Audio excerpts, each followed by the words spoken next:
And we are back with the fourth segment of the GSMC Basketball Podcast, presented by the GSMC Sports Network.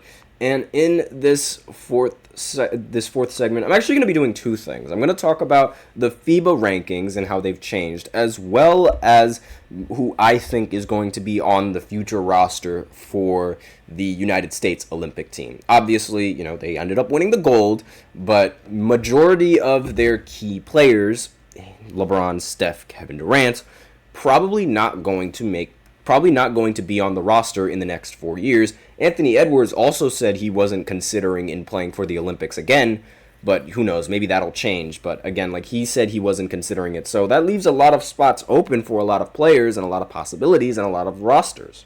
Now, let's go over the FIBA rankings first. Right, so South Sudan, they played their first ever Olympic basketball game, and they jumped up 11 spots in the FIBA World Ranking, and they have the only double-digit push among all the top 50 nations that are in FIBA. Japan gave France a pretty big scare in that one game when they played in the Olympics, and they ended up losing, but they moved up 5 spots to be ranked 21st in the FIBA World Ranking. France is the highest climbing nation in the top 20, jumped up 5 spots after their appearance in the gold medal game, and they are now ranked 4th. And the Philippines, they didn't reach the Olympics but defeated Latvia, then number 6 in the quarterfinals, while giving Georgia and Brazil a little bit of a run for their money. So these are the big changes in the rankings for FIBA.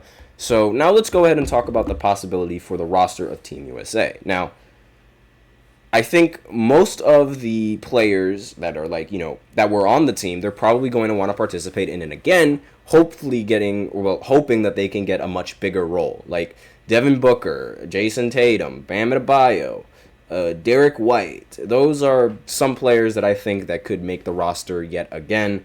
Not 100% sold on Anthony Edwards, and Anthony Edwards, he's the only reason why I'm not sold on that is because he said he wasn't going to do that. But again, he said a lot of crazy things in the past, so maybe he's just being dramatic, who knows. Some other players that I could see make their debut for Team USA, Jaylen Brown. I don't know exactly what Jaylen Brown's relationship with United States basketball is, if it's good, if it's bad now, but I do think that he has the potential to make the roster, especially with all the slots opening up. Next player that I have, I did mention Derek White now that I think about it. Next player is Paolo Banchero, and I really feel like he's one of the most underrated forwards in the entire league. His game sort of reminds me of a mix of LeBron and Carmelo Anthony. I think that's accurate. He's a bucket getter, and he was great in the postseason as well for the Orlando Magic. He ended up taking them to 7 games, and they ended up losing in the final game. They abused their home court advantage, though. Every single time they had home court advantage, they ended up winning, but at the same time, every time they went on the road, they ended up losing. So it's you take the good from the bad. But again, this is his second year in the entire NBA. He's already made the All-Star team. He averaged 22 points per game, and in the playoffs, he averaged 27 points per game, was shooting 45% from the field as well as 40% from 3, along with 8 rebounds and 4 assists. That is really good for being in your second year and expecting to lead a team against a pretty competent team. Again, the games weren't really that popular. The Magic and the Cavs series was probably one of the least watched series in the entire playoffs. But again, aside from that, I really do think that Paolo Banchero would make the USA roster. Next player would be Chet Holmgren. That would be great for the views because then we'd see a rematch of Chet against Victor Wembanyama. We saw them play against each other on the under-18 team for both, France and the United States, and that's sort of where the rivalry started because they're two giant centers both playing the exact same position, and they both can get crazy amount of blocks. I do think that Chet, if he does develop into the player that everyone says that he is, and all of his fans think that he is, he could be a pretty good matchup for Victor in the future. And again, I just think he's a very good pick. Why wouldn't you want to have someone who's 7'2" and can dribble like a guard? Then we have De'Aaron Fox. Again, he was snubbed, and I mentioned him before on my previous lists. And I do think that De'Aaron Fox, he would be a very good asset for the team. And it's sort of like maybe we don't have that many dunkers, I don't think, on the team. Like, we don't have that many people that demand attention. Aside from Anthony Edwards and LeBron, there weren't that many people that were demanding attention at the rim.